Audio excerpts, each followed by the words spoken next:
So we are back again, and I've installed all the components inside the CPU, and I'll just let you know how does it look like so that you can have an idea when you are installing your components.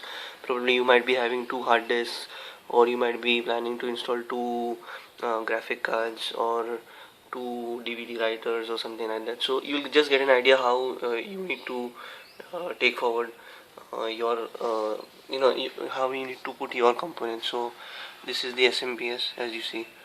uh, these are the cables that I have tried and made sure that everything sticks right to its place, and there is still room for at least one or two hard disks. There's room for at least another uh, two DVD writers also. And yeah, I've ordered for a 120 fan, so probably I'll install that later once it arrives. And yeah, this is the front part of the CPU. Now we'll move on to the back part of the CPU. Yeah, this is my graphic card, by the way.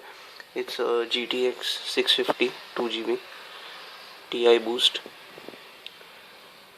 So that's it. And now moving on to the other side of the cabinet. Here it is.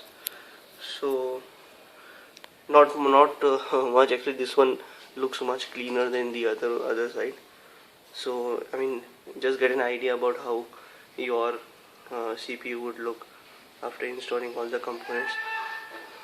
Everything is solid attached, and yeah,